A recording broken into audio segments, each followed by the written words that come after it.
Bem, gente, vamos começar aqui. Como vocês repararam, eu sou Andréia, né? Eu sou Alexandre Arcanjo, trabalho aqui na comunicação da MSA. A Andréia, ela é sócia da MSA Advogados e ela é responsável por toda essa área de negociação com o cliente, né? Cobrança extrajudicial, negociação de dívida, né? Tudo isso que ela é responsável aqui dentro da MSA por esse setor, né? Então, ela é a pessoa mais qualificada para falar sobre o assunto, né? Vai falar um pouco das experiências que a gente está tendo aqui junto, assessorando nossos clientes, né? Conseguindo orientá-los a melhor forma de fazer essa redução de dívida, né? Redução de inadimplência. Vou dar a palavra aqui para ela já começar o evento aqui. Bom dia aí, bom evento aí, André. Bom dia a todos. Hoje nós vamos conversar um pouquinho sobre inadimplência, né, e as possibilidades de potencializar o recebimento na cobrança. Eu vou falar mais ou menos uns 40 minutos e depois a gente abre uns 15, 20 minutos para conversarmos um pouco sobre o tema, porque geralmente quem trabalha com isso na prática tem também experiência para compartilhar, né, da prática de cobrança. Então, inicialmente, a gente vem aqui com os números. E quando a gente fala de inadimplência, a gente tem um limite tolerável, né, aos negócios em geral, obviamente, dependendo do segmento, se é serviço ou se é indústria, revenda, a gente vai ter aí uma alteração aí dessa margem, mas no cômputo geral, quando passou do vencimento e vamos fazer o protesto, essa margem que está constando aí, ela vem, né, da central de protestos, então é o número deles. E quando a gente judicializa, outros números indicam 15% de êxito no recebimento. Então, o que acaba acontecendo? Quando eu vou judicializar, além do custo, além da morosidade, a possibilidade de recebimento ela é bem pequena. E aí a gente caminhando aí em relação às empresas, a gente vê que o risco é grande. Esses números também, eles são antigos, eles são antes da pandemia, porque a nossa base de atualização de informações no Brasil ela é lenta, então essas são as margens aí, vocês podem ver que o fechamento da empresa é corrente, né? A gente tem aí uma média de 1/4 de empresas pós-pandemia fechando por ano. E antes da pandemia, a gente já tinha um número razoável de empresas endividadas. Esses números aí, eles são de fevereiro de 2020, e a gente vê aí que já havia uma margem alta de inadimplemento. No auge da pandemia, o inadimplemento ele chegou a 70%, dependendo do segmento, o que torna intolerável a continuidade, né, da atividade. E a gente hoje, considerando pessoas físicas e jurídicas, a gente tem um inadimplemento médio de 43%. Em 90 dias, esse inadimplemento cai, vai para 29% mais ou menos, a depender do segmento. E aí, chutando aí, qual o estado que tem o maior percentual de inadimplentes no país? É o Rio de Janeiro. A região sudeste, entre aspas, ela é mais inadimplente, mas esse inadimplemento ele ainda é maior no Rio de Janeiro, se comparado a outros estados, tá? E em relação aos processos de recuperação judicial e de falência que vão interferir na cobrança, eles aumentaram do ano passado para esse ano em 50%. Na verdade, havia uma expectativa de termos um aumento de 300% dessas demandas de recuperação judicial e falência. Isso acabou não acontecendo no número que se previu, mas o que a gente percebe é que acabou acontecendo um fechamento estanque da atividade, né? E a gente agora volta, esse ano de 2023, não só no Brasil, mas em outros países, esse inadimplemento, por conta desses processos, também aumentou bastante. Até abril, os números representam quase a metade do total do ano passado. E aí, para que a gente evite o inadimplemento e também a possibilidade de uma recuperação judicial ou uma falência intervir nesse crédito, o importante é como esse crédito nasce dentro da empresa. A gente sabe, né, que já fazemos consultoria empresarial, em especial, para cobrança, e geralmente há uma guerra entre o setor de cobrança e o setor de vendas. Só que se esse crédito, entre aspas, ele não nasce bem, e se ele não nasce bem monitorado, o risco de não recebimento ele aumenta consideravelmente, porque o grande X da questão não é como se cobra, e sim como se vende, como se materializa esse crédito. Então, a primeira parte, né, o primeiro momento é analisar o crédito. Hoje em dia existem programas que fazem essa análise prévia do crédito e ela é de extrema relevância para você saber se aquele comparador ele já tem um histórico ou não de devedor. Em algumas situações, obviamente, você não vai paralisar a empresa por conta de muita burocracia na liberação desse crédito. E aí, é claro também que, se eu vou liberar créditos pequenos, eu tenho uma diligência X. Na liberação de créditos maiores, que extrapolam determinados limites, mas o cliente é grande, por exemplo, o que a gente pode fazer? A gente pode fazer contratos de fornecimento, então, contratos em que esse devedor venha com garantias. É importante que tenha uma garantia real, né? Um imóvel, um veículo, mas também uma garantia pessoal, um aval ou uma fiança, né? O sócio ou algum terceiro garantindo essa linha de crédito para o comprador. Então, e fazendo aí uma margem de escalonamento para que esse crédito seja, conforme você vai vendendo, ele vai pagando e você vai fazendo essa liberação do crédito, né? E esses limites de crédito, a depender do perfil e do tipo de garantia, a empresa estabelecer práticas em relação a isso também é importante. Por quê? Para que você não dê um crédito muito alto para uma pessoa que está fora do perfil. Ao contrário do que parece, quando você vende para uma empresa muito grande, ela tem uma possibilidade 94% maior de pedir uma recuperação judicial, por exemplo. Isso vai fazer com que você não consiga receber seu crédito nas regras gerais.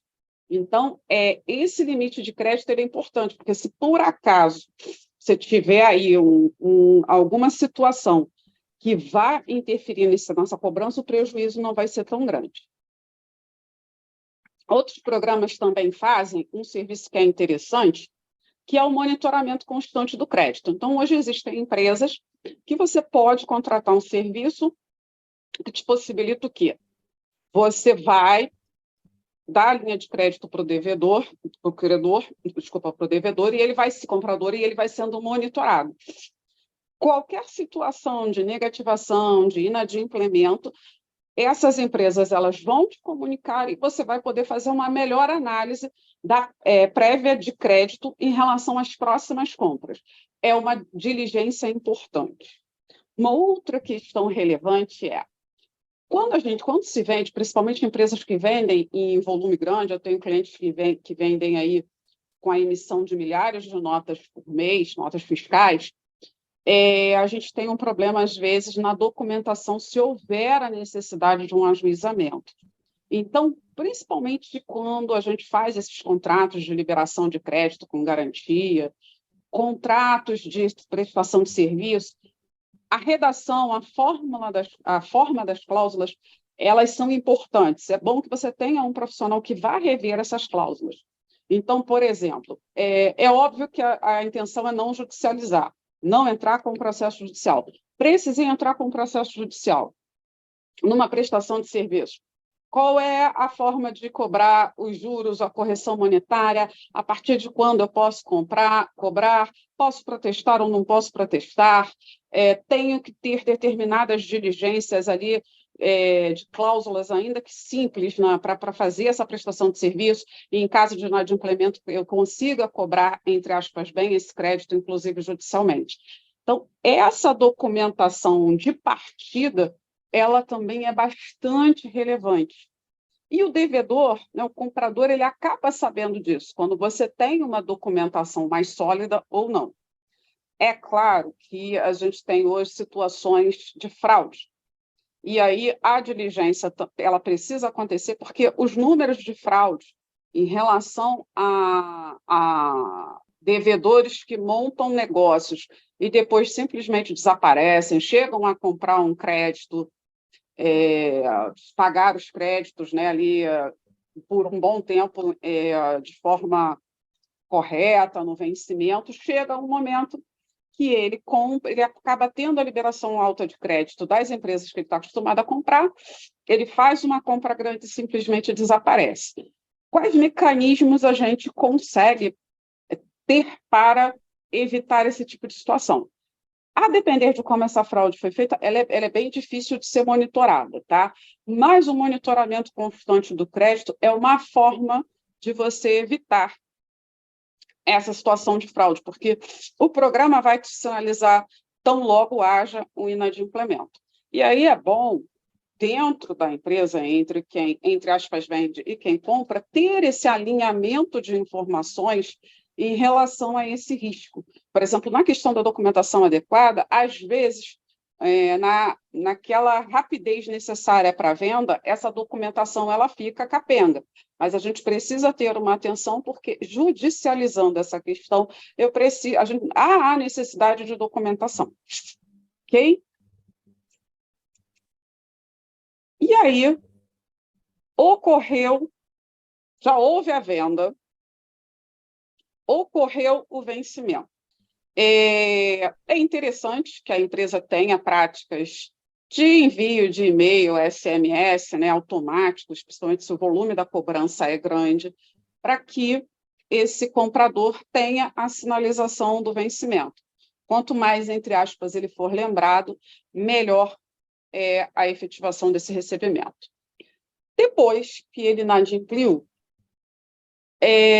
você vai ter a possibilidade, né, depois que a obrigação venceu e ele não pagou, de negativar, ou seja, programas como Serasa, SPC, Boa Vista, que são programas que vão gerar uma restrição no crédito. A própria empresa inclui e a própria empresa retira essa negativação quando há o pagamento. É óbvio aí que esse controle ele precisa ser bem feito, porque se você manter houver a continuidade de uma negativação que passa a ser indevida, isso também é um problema para a empresa. Um outro mecanismo é o protesto. Como o protesto ele é mais formal, ele também gera mais despesas, entre aspas, ele gera uma negativação de mercado mais forte, o protesto é uma outra possibilidade. Em relação ao protesto, hoje, aqui no Rio de Janeiro, por exemplo, você pode fazer um convênio, você paga uma taxa periódica, e você vai fazendo essas negativações, e o custo fica para o devedor quando ele realizar o pagamento. Então, como as custas de protesto elas são muito altas, é uma possibilidade para quem tem um volume de cobrança razoável a protestar. E é um mecanismo também de tentativa de recebimento. A partir do vencimento, quando eu posso começar a cobrar? A não ser que você tenha uma relação contratual que tenha uma previsão diferente, você já vai poder começar a cobrar no dia seguinte, tá? No dia útil seguinte. Esses mecanismos de cobrança, sejam as ligações que a empresa resolva fazer, dentro daquelas práticas que ela tem de cobrança, todos esses deadlines, todos esses prazos, o importante é que eles sejam curtos, porque aquele que cobra mais rápido geralmente tem melhor resultado.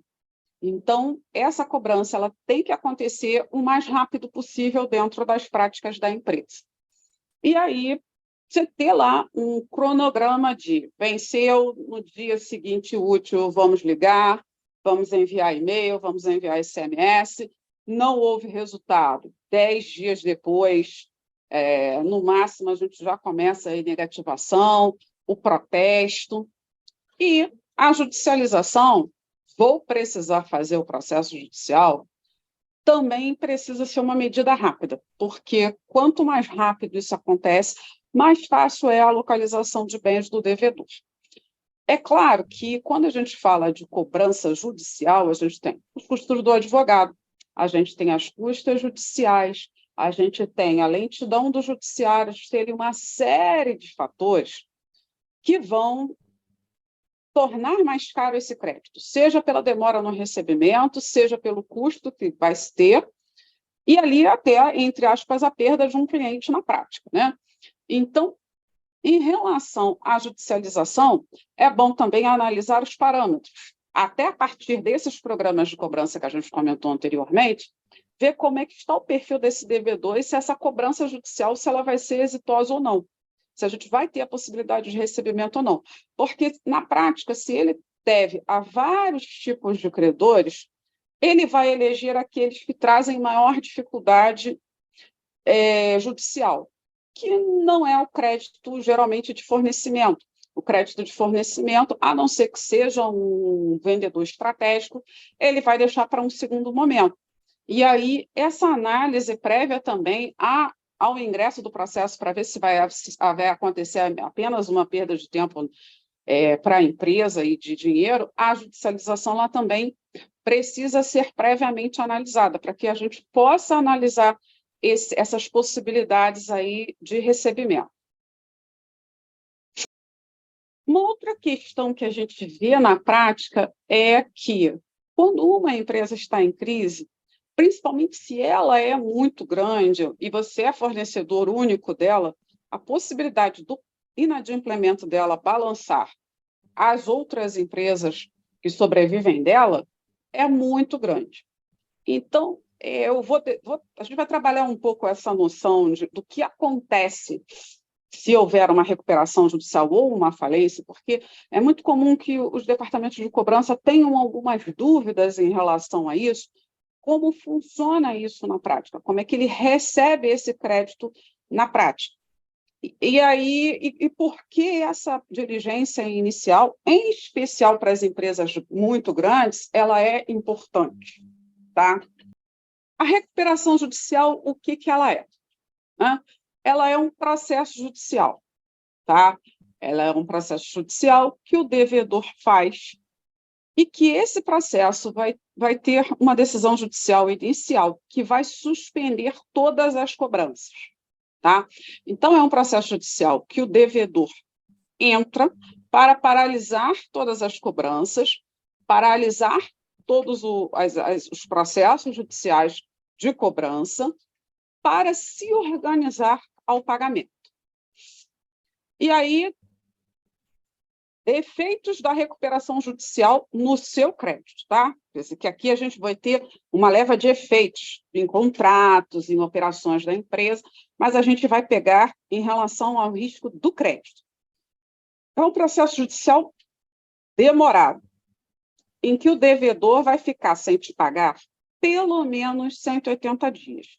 Esse prazo pode ser prorrogado mais 2 vezes, que vai dar aí 1 ano e meio, mais ou menos.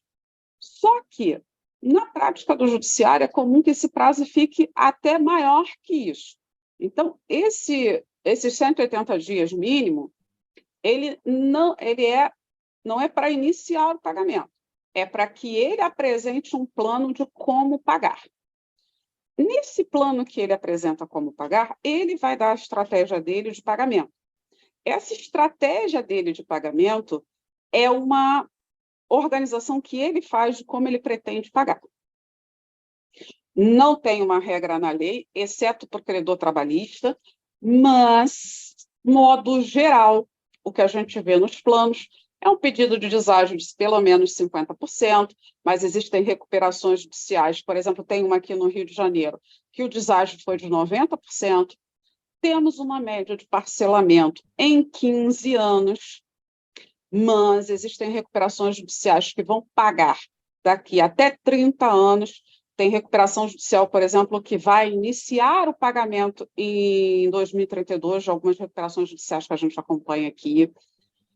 E, para começar o pagamento, depois desses 180 dias, 360 ou 1 ano e meio, ele pede uma carência para pagamento de, em média, 4 anos, mas tem devedor que pede 5, tem devedor que pede 10, tem devedor que vai pagar imediatamente, mas com um deságio grande, às vezes 80%, sem correção nenhuma.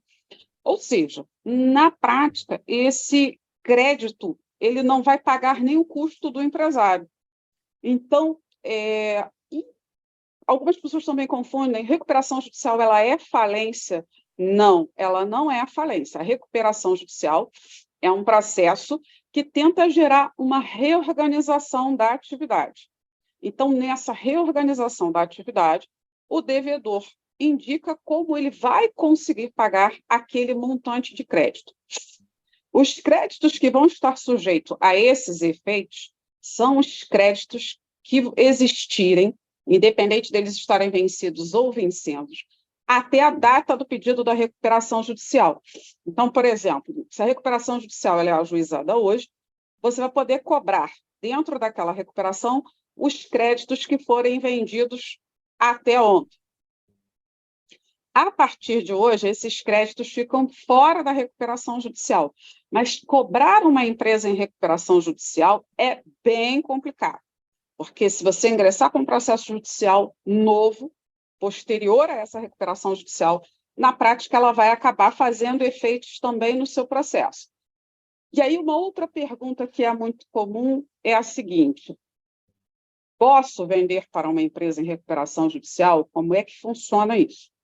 Você pode, não existe problema nenhum, né? Assim, não existe licitude, nada, só que o seu risco de recebimento aumenta consideravelmente. Porque se você precisar ingressar com um processo judicial, você vai ter um complicador. Então, o ideal é que você faça as vendas à vista ou com uma linha de crédito menor e com um prazo de pagamento também menor. Porque, às vezes, como as recuperações judiciais são de empresas muito grandes, o cliente não consegue abrir mão daquela venda, mas é uma venda que precisa ser com cuidado. Posso fazer algo para evitar os efeitos da recuperação judicial no meu crédito? Você pode, por exemplo, fazer um documento de venda com garantia pessoal, com garantia de terceiros ou dos sócios naquele crédito, porque aí esse crédito em relação às outras pessoas fica fora da recuperação. Então, por exemplo, eu vendo para a empresa X, que me apresenta o sócio Y ou uma pessoa X garantindo aquele crédito. A recuperação judicial está em curso. Se eu ingressar com um processo judicial posterior, na prática, o juiz não pode determinar penhoras sem a autorização do juiz da recuperação judicial. Vão ficar suspensas por um período as possibilidades de penhora nos processos de execução. Mas eu posso entrar com um processo de cobrança ou execução normal em relação aos demais obrigados desse contrato que eu fizer. Então, por isso, quando a gente colocou lá atrás que é importante você documentar bem esse crédito, inclusive trazer garantias de terceiro. Se você quiser gerar uma linha de crédito alta para um determinado comprador, ela vai ser interessante também para que você, entre aspas, consiga cobrar esse crédito, né? Tire esse crédito dos efeitos da recuperação judicial. A recuperação judicial, ela ainda tem uma outra questão. Após o curso lá da recuperação judicial, ele vai acontecendo, né? Como eu falei para vocês, é um processo lento, com muitas fases, com muitas decisões, pode acontecer uma falência no meio do caminho. E aí, o que acontece se falir? Se falir, vai haver o encerramento definitivo dessa empresa, dessa atividade. Esse sócio, essa pessoa, a depender da situação, posteriormente pode até abrir um novo negócio, mas esse CNPJ aqui, ele acabou. Tá? O processo de falência é apenas para vender o que tem e pagar o que der. Então, é um encerramento e, na prática, não se consegue receber. E não se consegue receber por quê? Na recuperação judicial, o devedor ele paga conforme a proposta dele. Então, ele não tem uma ordem, uma regra de pagamento. Ele escalona lá os créditos dele, as dívidas dele, como ele pretende pagar, conforme o negócio dele, conforme aquelas peculiaridades da empresa dele. Quando a gente fala de falência, é diferente. Então, existem credores que recebem antes de outros por determinação da lei. Então, você não consegue, na prática, burlar essas regrinhas que a gente está vendo aí no quadro. Quando o crédito ele acontece depois da recuperação ou depois da falência, a gente chama de crédito extraconcursal e ele recebe antes dos demais credores. Se a sua venda aconteceu antes da falência ou antes da recuperação judicial, primeiro o devedor, a massa falida, né, vai pagar nessa ordem, paga uma classe de credores e passa para a próxima, paga uma classe de credores e passa para a próxima, depois vem para o crédito concursal, e quando a gente fala de crédito concursal, paga uma classe também e passa para outra, até chegar na classe dos credores em geral. Os credores em geral, que é o caso de quem faz revenda de mercadoria, quem vende, quem presta serviços em geral, vai ser um crédito quirografário, ou seja, um crédito sem garantia, lá um dos últimos da lista a receber. Além de demorar a receber, tem falências que, como é o caso da Brastel, que pagou 30 anos depois da falência, da quebra, a gente tem a situação de como as classes elas vão sendo pagas. Pagou uma classe inteira, passa para a próxima e assim sucessivamente. Quando muito uma falência paga o trabalhista, acaba não chegando no quirografário. Então, por isso, na prática, o cliente não recebe. E aí, obviamente, a gente não vai entrar aqui na questão de como fazer isso processualmente, porque realmente, como a recuperação e a falência elas mudam muito o game, eu estou colocando aí para vocês esses balõezinhos em laranja, eles são as possibilidades de procedimentos que são feitos dentro da recuperação judicial para cobrança desse crédito. Se o crédito tiver uma garantia, tiver um outro devedor, além da recuperanda ou da falida, você vai cobrar normal, que é o que está dizendo aí nesse quadrinho. Você é um credor que vendeu para a recuperanda ou para a falida, para você receber, vai haver a necessidade de um desses procedimentos. Na falência, vai receber conforme a ordem da lei, na recuperação judicial, conforme o plano do devedor. Mas, como vocês podem ver, tudo aqui tem um monte de prazos, tem um monte de regra, tudo com supervisão do juiz, do Ministério Público, do administrador judicial. Então, o que significa isso? Não é uma forma tranquila de recebimento, e um departamento de cobrança, por melhor estruturado que ele seja, não vai conseguir fazer o acompanhamento desse procedimento e do processo principal de recuperação e falência para saber como serão esses pagamentos, sem a ajuda de um profissional. E aí, como o crédito ele já vai ser pago a menor, em algumas circunstâncias é bom saber se dá para cobrar, ou até se dá para cobrar juros e correção, se dá para cobrar uma multa, até quando isso pode ser cobrado, se o valor está correto, se a classe que você foi inserida como credor está correta, ver como você tem ali uma forma de pagamento conforme a classe dos credores, é importante que o crédito esteja na classe certa, principalmente se é uma classe que tenha alguma espécie de garantia. Passa a ser relevante essa questão. Então, por que a gente está falando tudo isso? Porque quando chegar nessa fase, vai ficar muito mais complicado. Aí não vai depender do departamento de cobrança para receber, não vai depender do juiz para receber e nem do advogado para receber, vai depender da capacidade de pagamento do devedor para pagar, mas com uma lentidão e com uma supervisão e com uma burocracia infinitamente maior.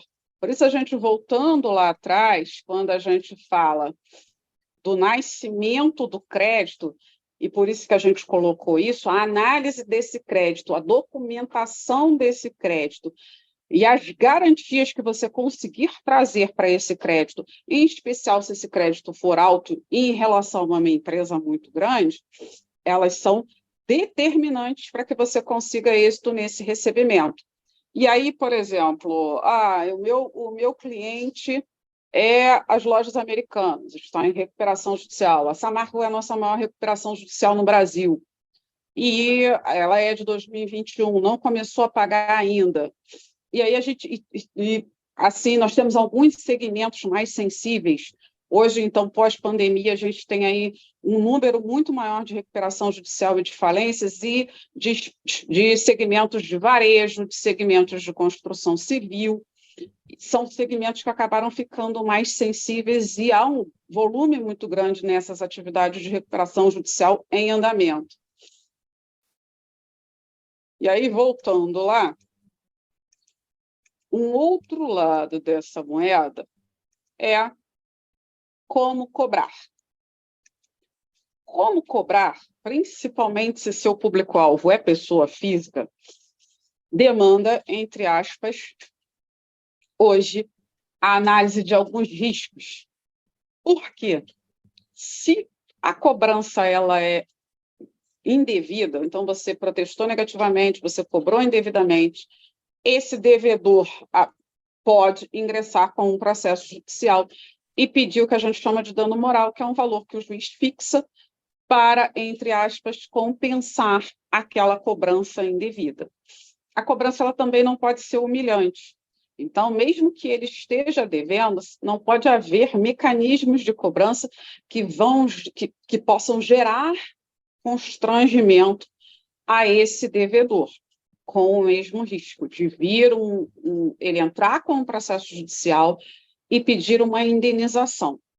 Em relação a políticas internas, se vai recusar ou não vendas, é necessário analisar aí também todos esses custos. Protesto, negativação, ação judicial, custo na demora da cobrança, enfim.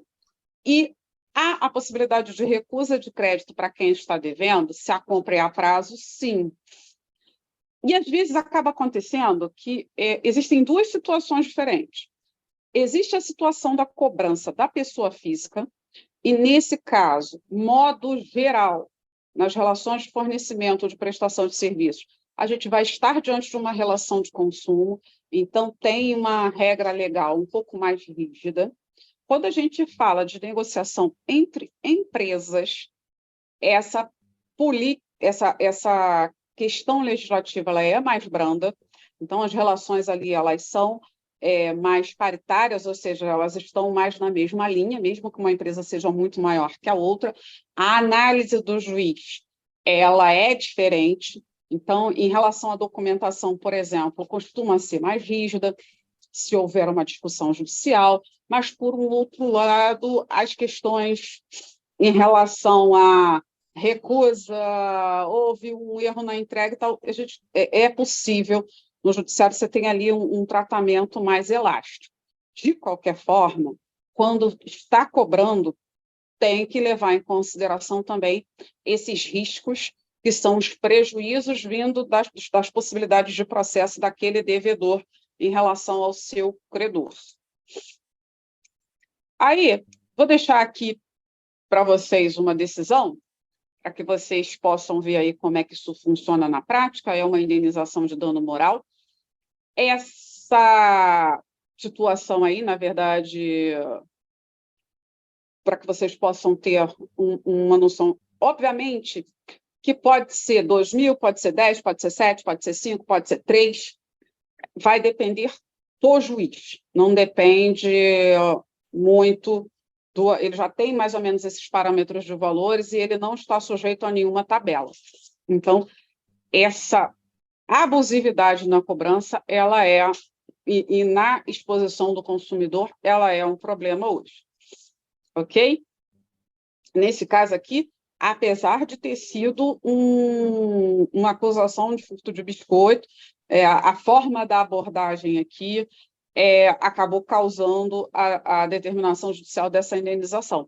Mas isso pode acontecer numa cobrança vexatória, pode acontecer numa negativação indevida, pode acontecer num protesto indevido, ainda que ele esteja devendo, mas se ele está devendo muito menos e não seja naquela forma que foi negativada, nós temos um problema. Um outro ponto que eu não abordei é o seguinte: Demorei para cobrar. Até quando eu posso cobrar? Vai depender do tipo de dívida, tá? No modo geral, as dívidas são cobráveis em até 3 anos, mas temos dívidas com prazo para cobrança menor e temos dívidas com prazo para cobrança maior. Então, isso vai depender do tipo de cobrança, mas, de modo geral, 3 anos. Apesar da recomendação ser de cobrança, tentativa de cobrança o mais rápido possível, imediata, existe aí esse prazo para cobrança e é bom que um profissional analise aquele tipo de crédito e te diga se ainda dá para cobrar. Se você cobrar uma dívida fora do prazo, também temos aí a possibilidade de uma indenização, de uma condenação por dano moral. Gabriel fez uma pergunta aqui, o que seria uma cobrança vexatória? Poderia dar um exemplo? Posso. Aquela cobrança que, às vezes, é 5 horas da manhã, 10 horas da noite, meia-noite, com xingamento, com constrangimento, se ameaçar o devedor. Uma outra situação que é considerada vexatória é você, às vezes, é um devedor pessoa física e o cobrador liga para o emprego dele e expõe essa questão do endividamento dentro do ambiente dele de trabalho. São algumas situações em que a gente verifica a cobrança vexatória. Hoje em dia, diminuiu bastante, mas assim, há 20 anos atrás era muito comum você estar na sua casa e receber uma ligação no telefone fixo com uma pessoa gritando ou comentando sobre esse endividamento de uma forma agressiva ou ríspida com uma pessoa da família, por exemplo. Isso seriam algumas hipóteses de situações, né, de cobrança vexatória. Se o cobrador xingar o devedor, ou fazer ligações em horários inapropriados, enfim, são hipóteses aí de cobrança vexatória. Uma pergunta, alguma colocação? Eu vou deixar meu e-mail aqui, caso vocês queiram também, posteriormente, fazer alguma pergunta. E aí a gente pode responder posteriormente eventuais questões que vocês tenham, né? Depois, lembrando aí de alguma colocação que a gente fez. Queria agradecer a presença de todos, obrigada. Fico à disposição de vocês por e-mail. Espero que tenha sido proveitoso. Um ótimo dia a todos.